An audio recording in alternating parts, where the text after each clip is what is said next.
Bismillahirrahmanirrahim.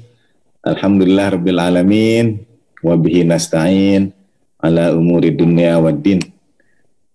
Wassalatu wassalamu ala asyrafil anbiya'i wal mursalin sayyidina Muhammadin wa alihi tahirin wa jami'i ibadillahi salihin al mukhlasin. Assalamu alayka ayyuhan nabiyyu wa rahmatullahi wa barakatuh.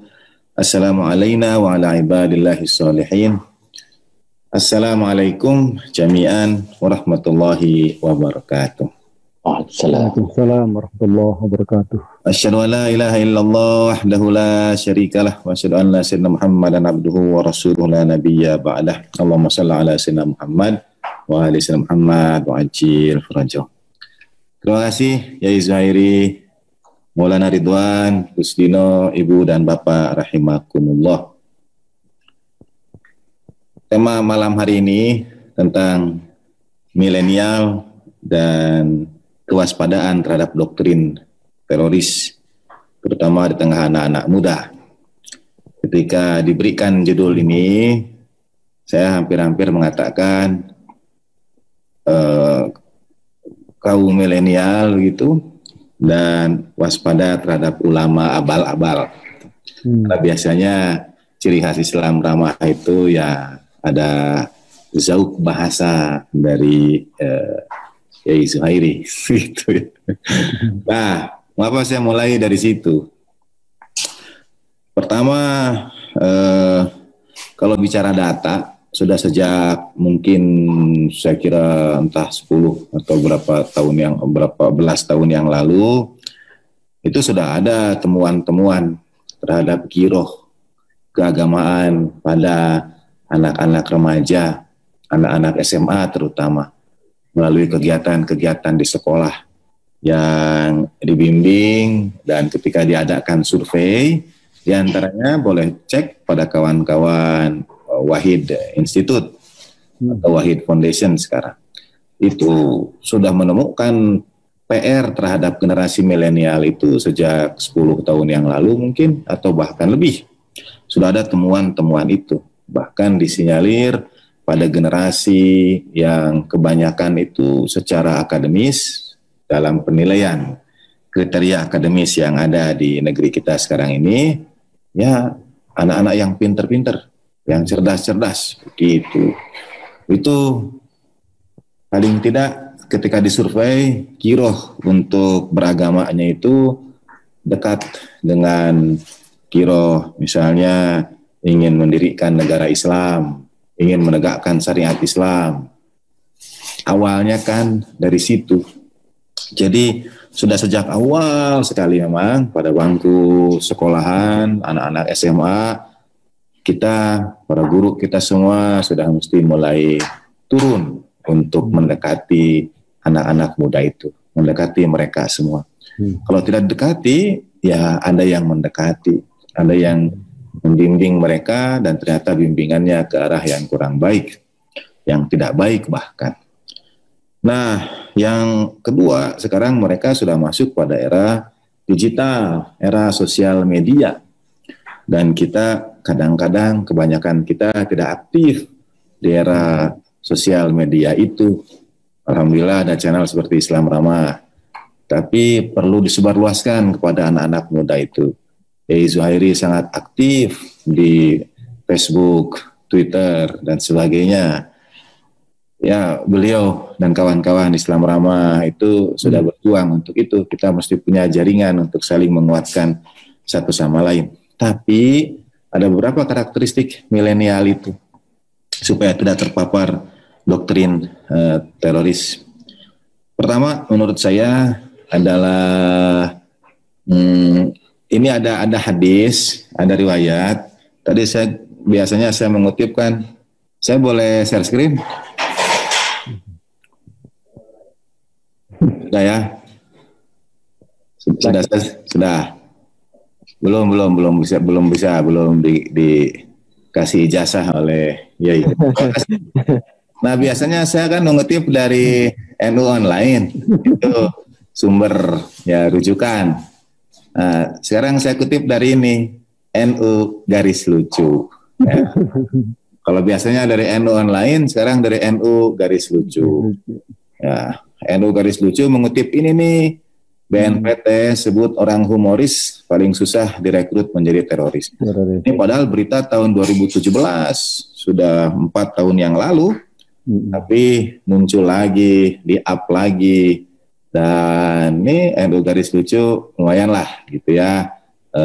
Sehingga satu di antara cara menghadapi doktrin-doktrin itu ya, kita memang hidup itu mesti ada garis lucunya, mesti ada humornya, ada candaannya, walaupun tidak boleh berdusta ya. Tetapi bercanda itu tidak selalu harus berdusta. Seperti ini nih, gambar ini mudah-mudahan bisa diklik ya. Nah, ketika tidak sanggup lagi menghadapi beban hidup, menghadaplah ke langit. Kan pesannya bagus, pesan yang indah. Nah, dan ada hadisnya, saya stop share ya. Tadi itu menurut BNPT, orang humoris rada susah direkrut oleh teroris. Yai Zuhairi, Maulana Ridwan, Gustino itu. Ini ada kaitannya dengan kultur yang dengannya kita tumbuh. Misalnya kalau di pengajian, di kajian kita didoktrin, bahkan bertanya pun tidak boleh. Pokoknya ikut saja, dengarkan saja. Itu sudah ciri-ciri, tanda-tanda untuk didoktrin itu. Dan satu ciri komunitas masyarakat yang cair adalah bercanda satu sama lain tanpa harus berdusta. Sekali lagi, bercanda tidak harus berdusta, seperti contoh yang tadi.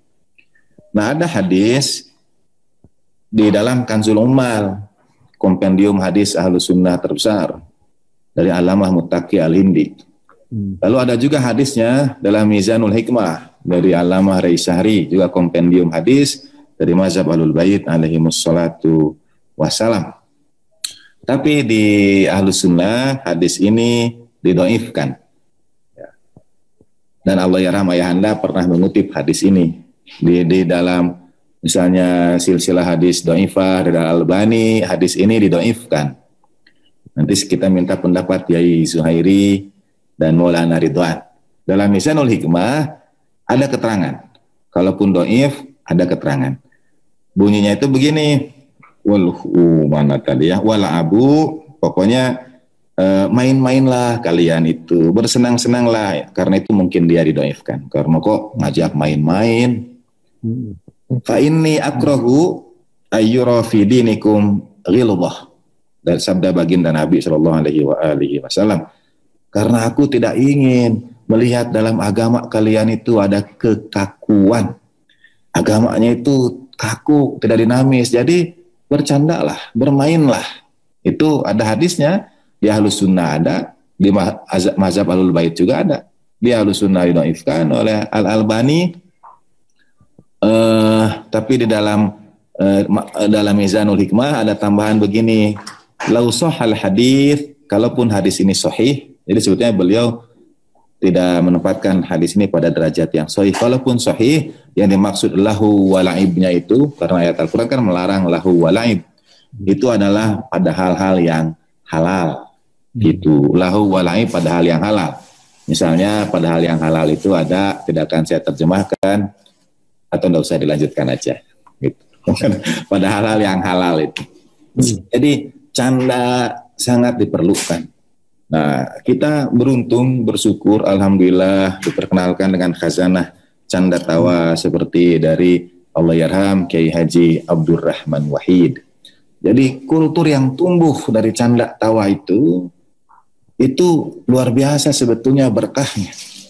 Ya, membuat cair suasana, dan itu kemampuan tersendiri. Allahyarham ayahanda pernah ingin memasukkan kemampuan humor itu ke dalam satu di antara kemampuan kecerdasan majemuk itu. Tapi belum ada penelitiannya.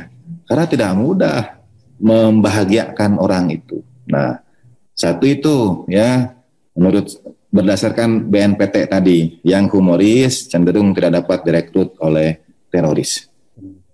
Yang kedua, kalau dari saya, pertama humor, Yang kedua, keteladanan, kisah-kisah keteladanan. Anak muda sekarang itu rindu idola. Mereka itu ingin idola. Mencontoh itu mencontoh siapa? Lihat di mungkin dunia barat begitu, ini tokoh-tokohnya begitu, siapa ini yang bisa kita tiru pada sejarah Islam?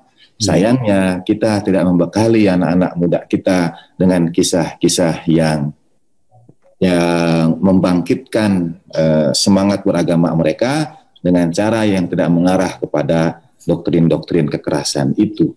Malah yang ditanamkan cerita-cerita jihad, melawan kebatilan, ini dan itu. Tapi perlu keteladanan. Ya, tentu dalam mazhab Ahlul Bait alaihi wassalam misalnya mengenalkan keluarga Nabi itu menjadi satu kewajiban. Adibu auladakum hubba Muhammadin wa ali Muhammad sallallahu alaihi wasallam. Kewajiban karena ia memberikan keteladanan. Disitulah peran kisah-kisah penggugah itu untuk menjauhkan anak-anak muda kita dari kemungkinan diinfiltrasi oleh paham-paham tertentu, terutama paham-paham teroris. Mesti punya stok kisah-kisah. Sayangnya mungkin tidak terlalu banyak. Ada tiba-tiba kisahnya kisah perang, kisah sahabat keberanian di medan perang. Jadi langsung ke situ teladannya itu. Tidak ada teladan misalnya bagaimana muamalah di pasar, bagaimana bercengkrama di tengah-tengah keluarga, bagaimana berbincang muliakan anak-anak. Ini teladan-teladannya itu teladan perang, teladan meninggalkan keluarga untuk jihad dan seterusnya. Maka perlu pasokan keteladanan. Termasuk ulama-ulama kekinian, kisah-kisah kontemporer. Nah, tradisi di Nahdiyin misalnya, karena itu saya tidak mengubah latar belakang saya tadi sesuai amanat dari Zuhairi. Pertama, canda-canda humor diwariskan oleh Yai Abdurrahman Wahid. Contoh. Lalu di tengah-tengah Nahdiyin itu banyak sekali kisah kemuliaan akhlak, karomah para kiai. Itu mendekatkan kita, anak-anak muda, pada teladan. Sampai anak-anak muda itu, terutama ini misalnya mohon izin Yai di dalam kaderisasi di Ansor misalnya ya gitu. Itu ditanamkan betul cinta dan alat berkah pada kiai itu. Penghormatan pada kiai itu luar biasa. Khidmat pada kiai itu luar biasa. Nah, saya kira dari teladan agung seperti keluarga Rasulullah sallallahu alaihi wasallam, para kiai, para maulana itu akan menanamkan bekal tersendiri bagi anak-anak muda kita. Seperti misalnya saya contohkan ini ada kisah seorang calon pejabat negara begitu. Ya, ada keteladanan calon pejabat negara menghadiri undangan, naik kendaraan umum, lalu mencari kesana kemari, jalan kaki, sendirian, tidak ada yang menemani, pulang juga tidak ada yang mengantar. Nah, keteladanan itu dekat dengan keseharian anak-anak muda. Loh, kok bisa ada calon pejabat negara sederhana, tidak terlalu peduli ini dan itu. Itu kisah-kisah yang dekat dengan keseharian kita, harus kita sampaikan kepada anak-anak muda. Contoh ini, contoh. Sekali lagi, contoh. Ya, tapi dua hal bagi saya untuk menghadapi doktrin itu pada anak-anak muda kita supaya waspada itu satu, humor ya, seperti tadi itu seruan BNPT, humor yang benar, artinya tidak harus berdusta. Sekali lagi, humor tidak selalu harus berdusta, tidak selalu harus menyakiti, tapi ada yang membahagiakan hati ya.